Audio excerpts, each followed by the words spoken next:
I've got to say, you'd ask what parents were saying about this. I mean, for parents whose children are, and they're children, by the way, there's some adults, but I say this because we've got kids, obviously, of college age. Obviously, there are many that are distressed. I'm sure many are concerned about their safety. I certainly hope the students got out and they're doing it peacefully right now. But Richard, this is, I tried to explain this a couple days ago. Maybe I wasn't eloquent enough. But I can tell you my family. I'm not saying the Vietnam War was a just war. It was not a just war. But I can tell you the riots on college campuses, the riots at the Chicago Convention in '68, all of those things moved my family from being Democrats their entire life to being Republicans. I remember I was young, and I remember my parents asking, what in the world is going on in this country? And of course, you know, they were raised in the Great Depression in rural Georgia. Kind of hard for them to hear rich kids on campus of Harvard or taking over campuses at Columbia. But if you're offended by this, please, I'm trying to help you. I don't want Donald Trump to get elected, all right? There you go. Trying to help you. If you're too stupid to figure that out, you change to another channel. Because we're sorting through this as a country, and this is not helping. This is not helping the people of Gaza, and this is not helping those of us who want to fight fascism in America. But Richard, you remember '68? It was a tidal wave. There's a reason that Reagan won with a lot of young voters in 1980. There's a reason the Reagan Revolution took place. The seeds were planted in 1968. And again, when I say that, I'm not saying that the Vietnam War wasn't an unjust war. It was.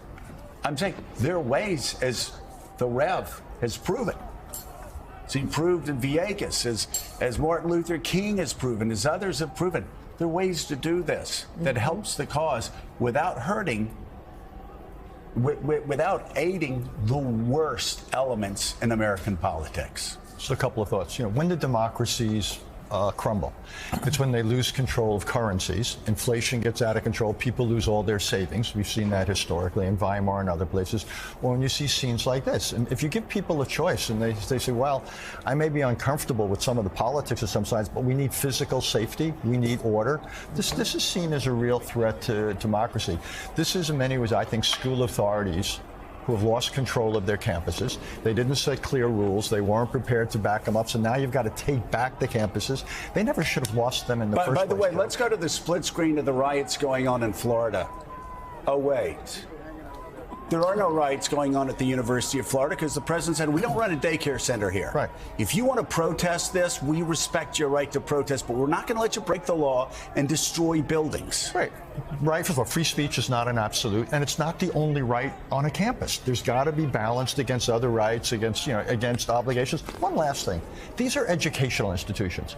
So they ought to be thinking, one, about their failure to maintain order and protect the rights of everybody. What about one other thing? How about educating?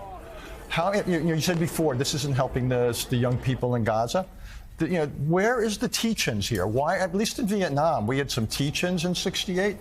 Why isn't Colombia, why aren't these places basically saying, here's an opportunity to educate, not just, by the way, about the policy flaws of this Israeli government.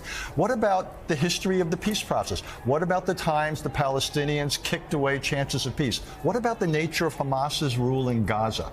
All these people, the gays for Gaza, how good do they think it would be for them under Hamas? This is a chance to have teach-ins, to get people smarter, more sophisticated, more balanced about what's going on, because there's blame to spread around. But I don't see universities stepping up. Here's the teachings. These protesters are going to hand the election to Donald Trump. Yeah. We are going to have fascism as a result of these protesters. Joe Biden, you need to step up right now. What exactly, though, is he supposed to do? I mean, these need to be. I agree. certainly come out. Call it out. Yeah. Call it out. Call it out. What it is. And call it what it is. We need to know what it is. These are people that are breaking the law. That's correct. Protest peacefully. Learn about the situation. I'm telling you. Let's find out who they are. I'll just say from my reporting, an overwhelming majority of the students that have been involved get their news from TikTok. They have no idea what happened in 2000 at Oslo.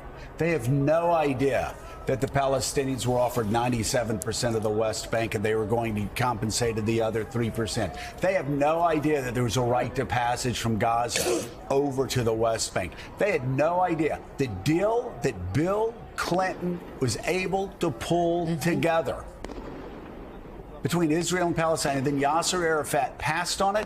Why? I said it in real time. Because he knew Hamas would kill him. He would end up just like Sadat. They have no idea about this. They have no idea. If they did, they would understand just how dangerous Benjamin Netanyahu was to the peace process. And they would understand how he had an alliance with Hamas. He had an alliance with Hamas because the one thing that Hamas and Benjamin Netanyahu had in common is they saw peace. They saw a two-state solution as a threat to their very existence.